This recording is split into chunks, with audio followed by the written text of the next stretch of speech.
ओ पिता धर्म पिता कर्म पिता हि परमं तपः पितरि प्रीतिमापन्ने तुष्यन्ते सर्वदेवता। हे भक्तवत्सल भगवान को समस्त पितृपुरुषहरूको आउनुहोस् आदरणीय श्रद्धालु भक्त सज्जन वृन्द। आज हाम्रो पितृपक्षको अन्तिम दिन अमावस्याको पावन पर्व।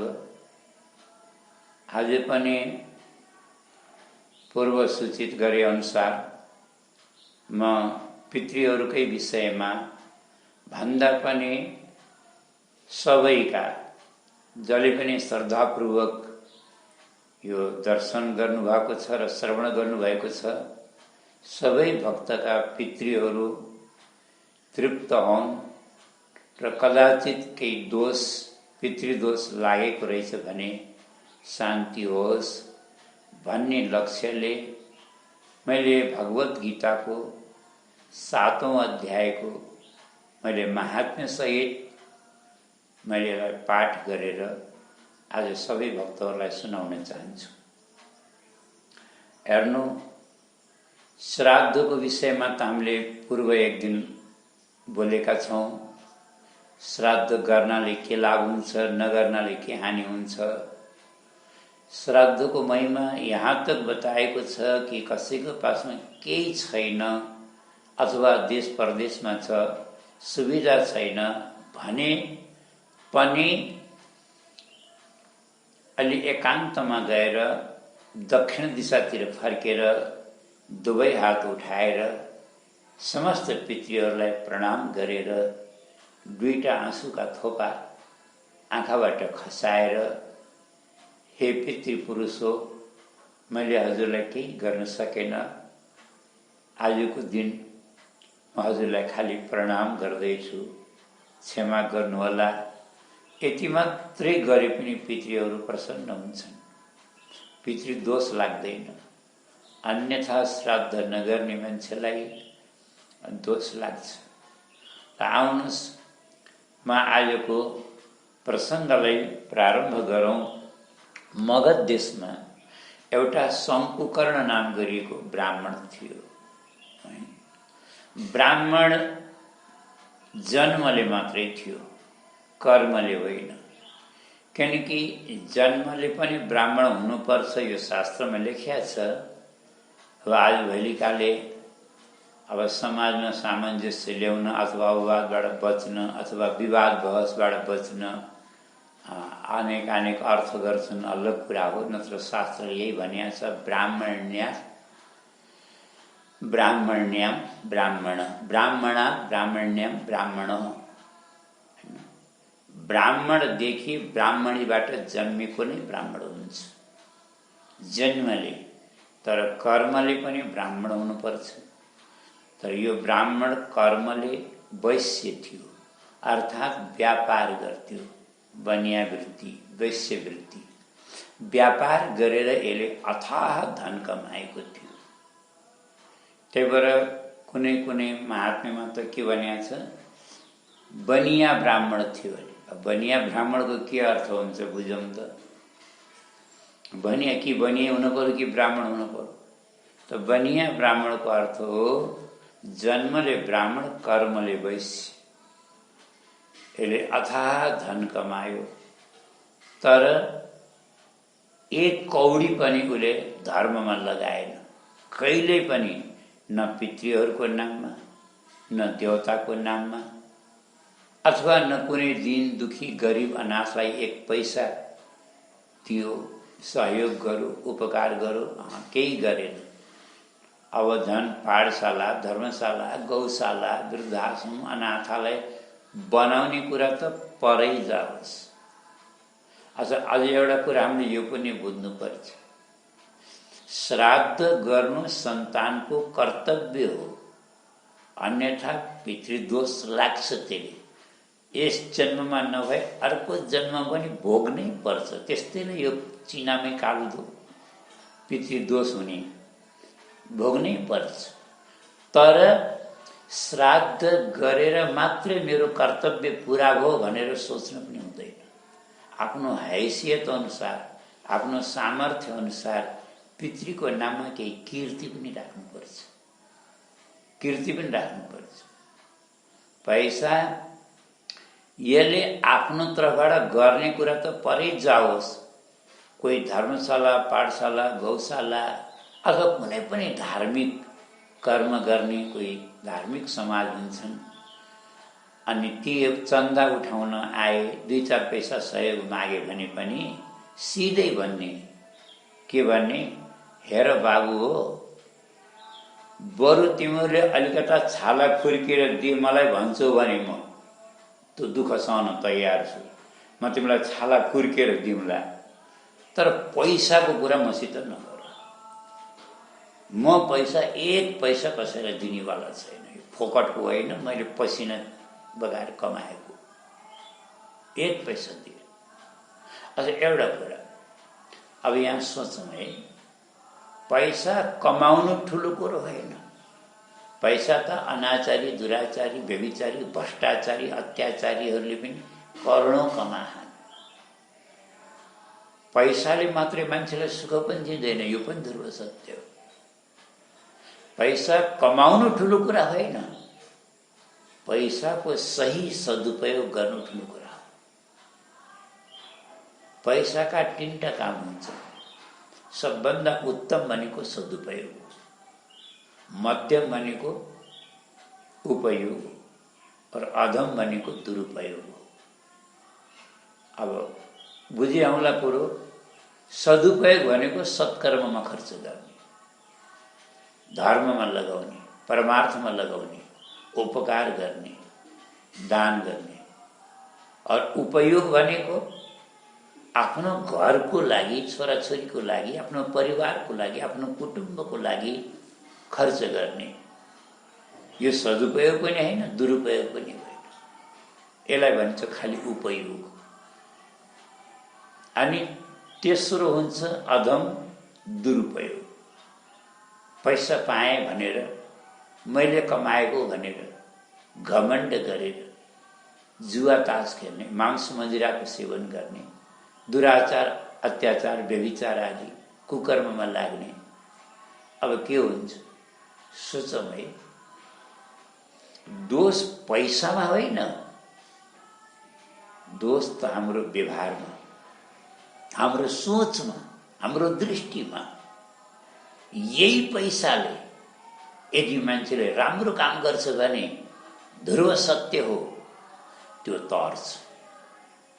पैसाले मान्छेलाई तार्न सक्छ, किनकि परमार्थमा लगायो भने त्यसले यश कीर्ति पनि राख्छ, अरू परलोक पनि सुधार्छ। तर यही पैसा यदि दुरुपयोग भयो, गलत काममा लाग्यो भने यो पैसाले सिधै नरक पनि लैजान्छ, अपयश पनि गराउँछ, डुबाउँछ पनि, तार्छ पनि।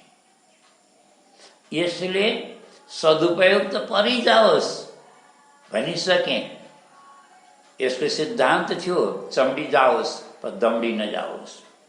परन्तु यसले घरका छोराछोरीलाई पनि राम्रोसँग खाना लाउन दिएन।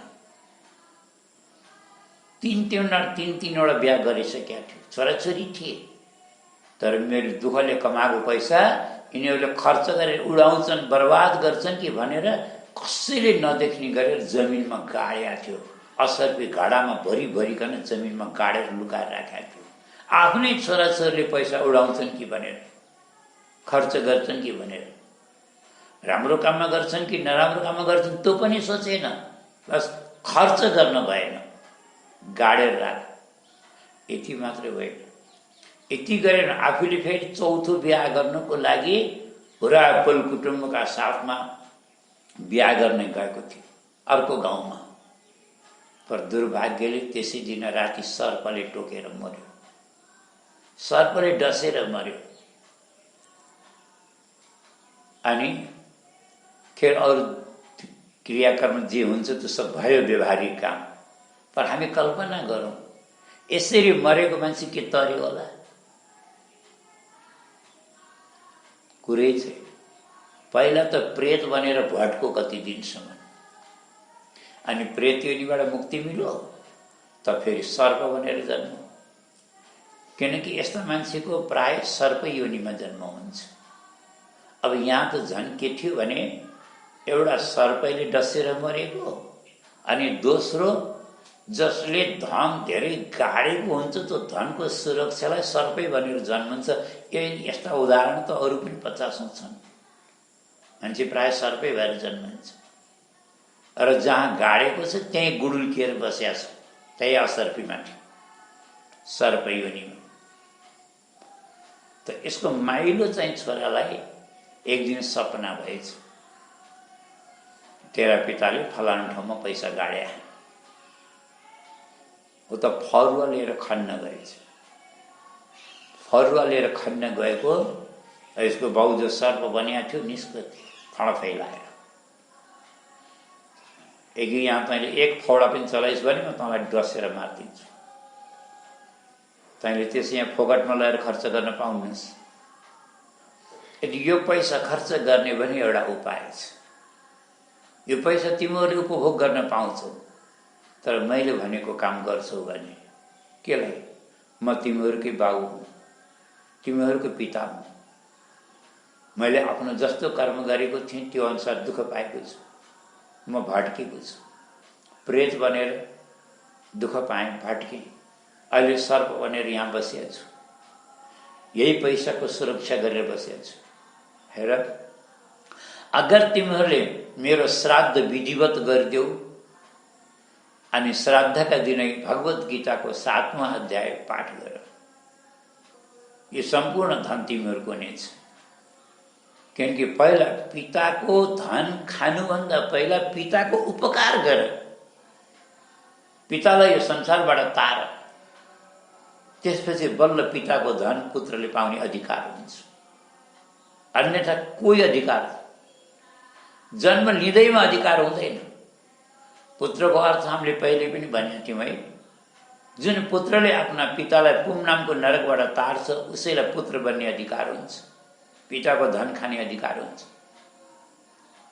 यति भनेर सर्प त्यो बिलभित्र पस्यो।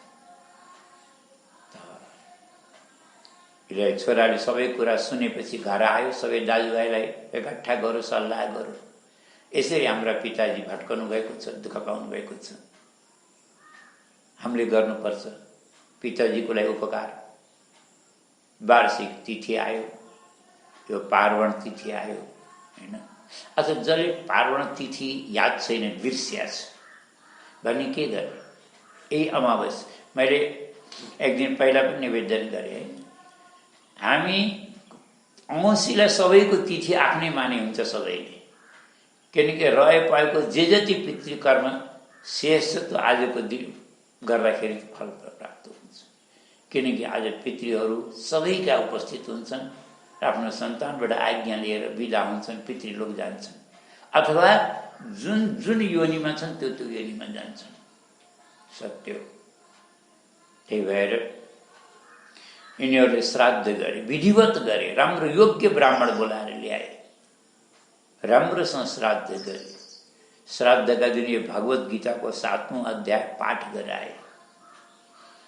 भगवत सके भागवत एकाह गर्नु, एक दिनमा त एकाह नै हुन्छ हैन, कि त 7 दिन पहिलेबाट भागवत पितृहरूलाई सुनाउनु पनि उत्तम, बहुत राम्रो। के भनेको छ? श्राद्धे परियुक्तम पितृतृप्तिमा भए, पितालाई पितृका मुक्तिको लागि सङ्कल्प गरेर पितृकै लागि।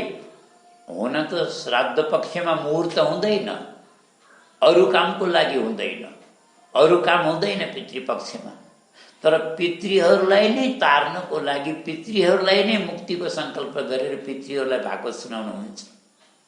एकाह पनि गर्छन् ठाउँ ठाउँमा श्राद्धमा, तर यसरी भागवत गर्न सके त बहुत ठुलो कुरो। तर गीताको 7वां अध्याय मात्रै यदि हामीले पाठ गर्छौँ भने पितृहरू तर्छन्। तर्छनको अर्थ बुझ्नु होला, भगवत धामै नजालान्। भगवत धाम जानलाई अरू पनि सत्कर्मको आवश्यकता पर्ला, त्यो अलग कुरा हो, तर त्यो दुःखद योनिबाट, भट्केबाट मतलब मुक्ति पाउँछन्। भट्काउँदैनन्, मतलब आत्मा भट्काउँदैन। बहुत ठुलो। अब यी श्रद्धाले गऱ्यौँ, नियम निष्ठाले गऱ्यौँ भने मुक्ति पनि हुनसक्छ यही अध्यायले, किनकि ब्रह्मवाणी हो, भगवानका मुखबाट निस्केको एक एक अक्षर। अनि गरे। त्यसपछि यिनका पिता, यिनीहरूले हेरेको हेरे नै राम्रो दिव्य स्वरूप प्राप्त गरेर विमानमा बसेर भगवानको धाम गए।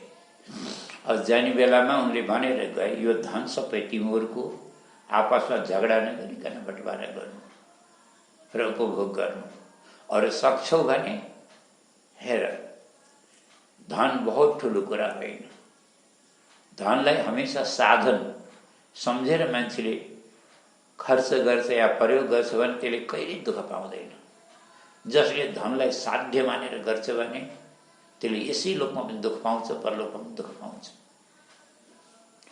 त्यही भएर तिमीहरूले यसबाट मैले भनेको मान्छौ भने आधा धन, अथाह छ, कमी छैन, आधा धन तिमीहरूले बाँडेर खाओ और आधा धन परमार्थमा लगाओ।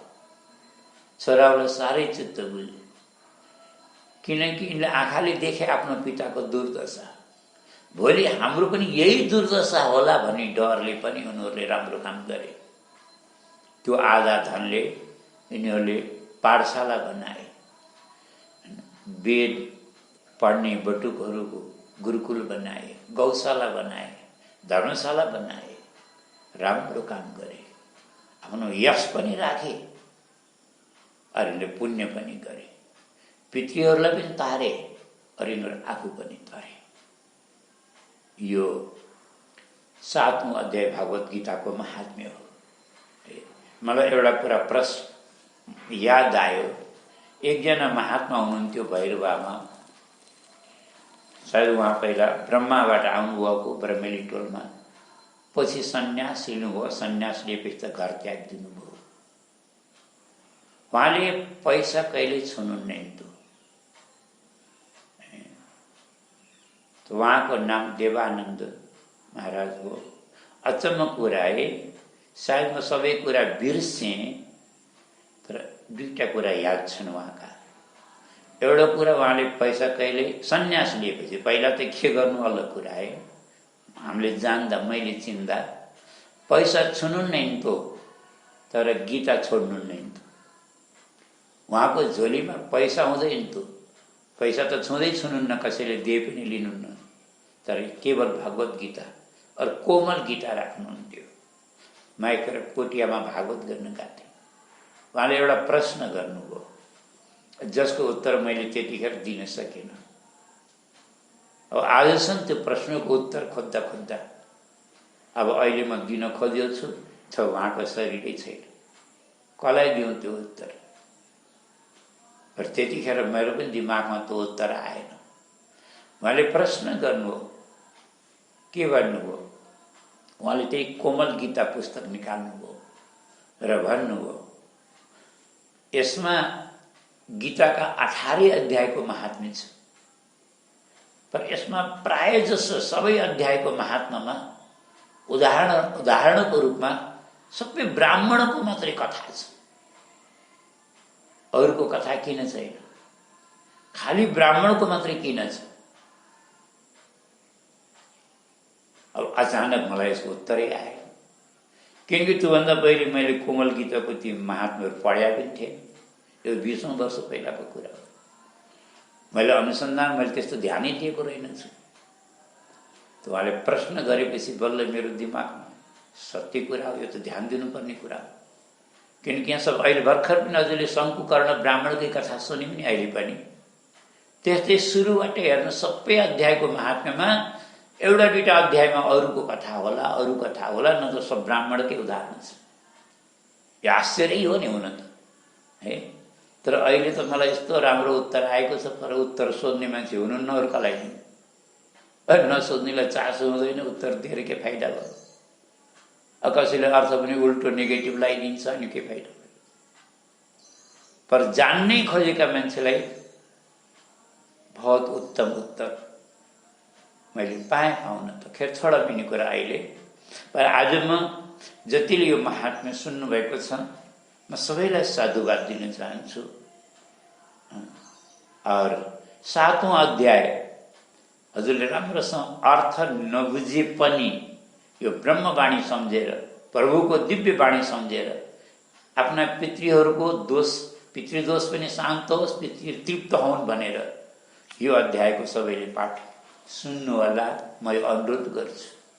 किनकि गीत सकेसम्म त श्राद्धमा एउटा अध्याय मात्र सुनाउनु पर्दैन, 18 अध्याय सुनाए अझ उत्तम हुन्छ।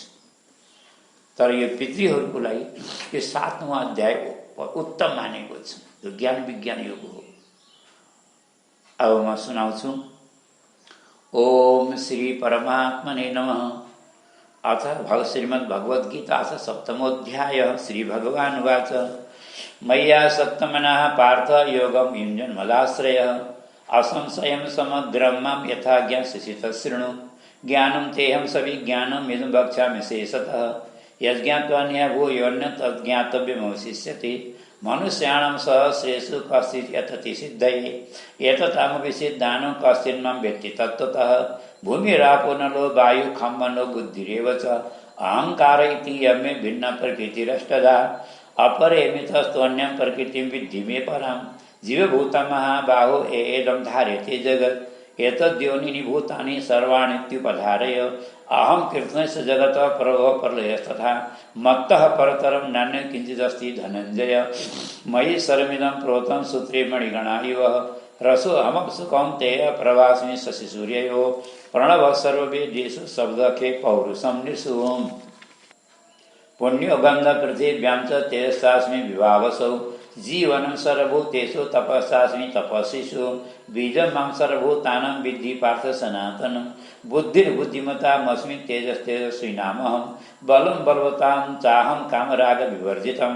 धर्माविरुद्धो भूतेषु कामोऽस्मि भरतर्षभ। एषैव सात्विका भावा राजसा तामसाश्रये मत एवेति तान् विद्धि न त्वहं तेषु ते मयि। त्रिभिर्गुणमयी भावी सर्वमिदं जगत् मोहितं नाभिजानाति मामेभ्य परमव्ययम्।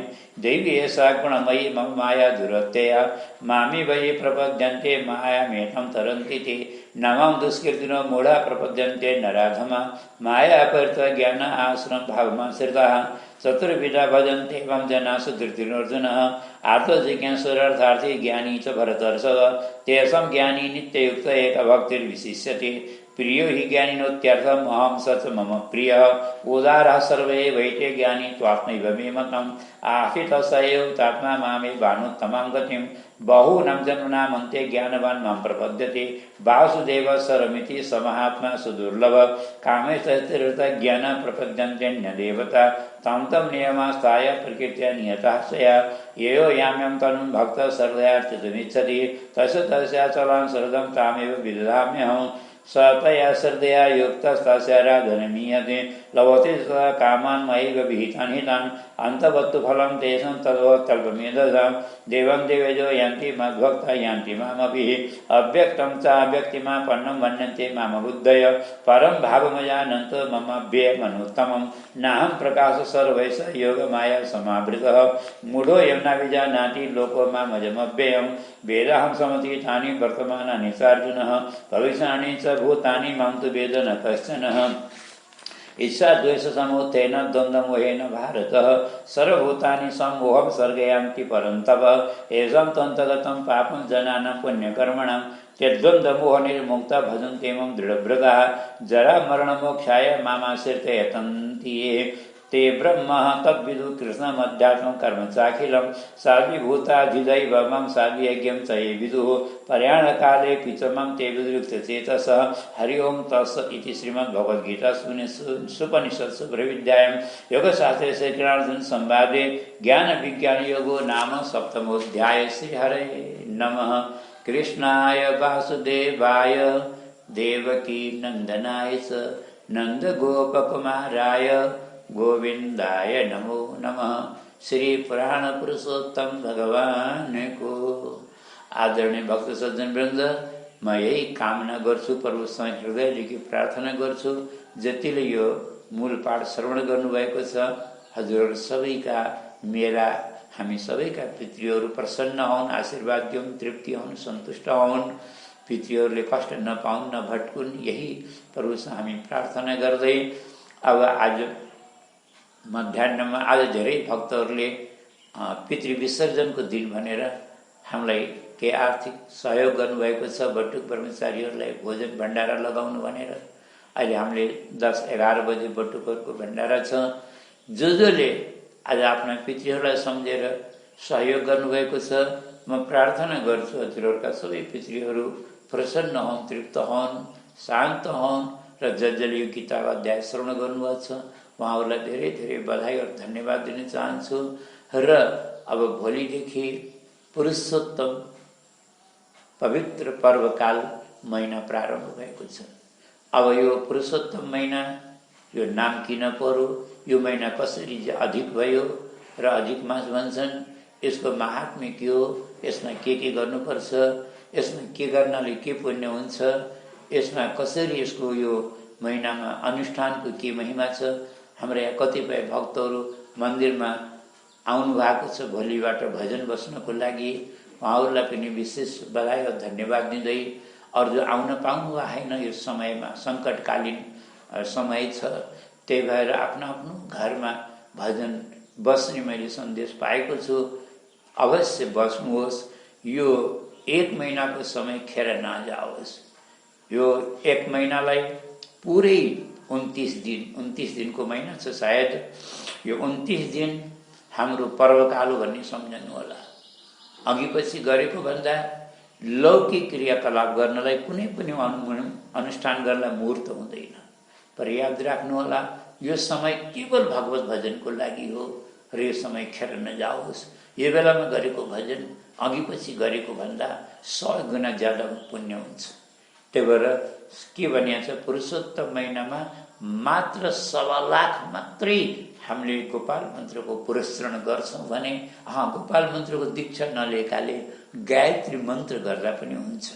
गायत्री मन्त्रको अधिकार नभएकाले या गायत्री मन्त्र जप गर्न डराउनेले ओम नमो भगवते वासुदेवाय सबभन्दा उत्तम पुरुषोत्तम भगवानकै मन्त्र हो।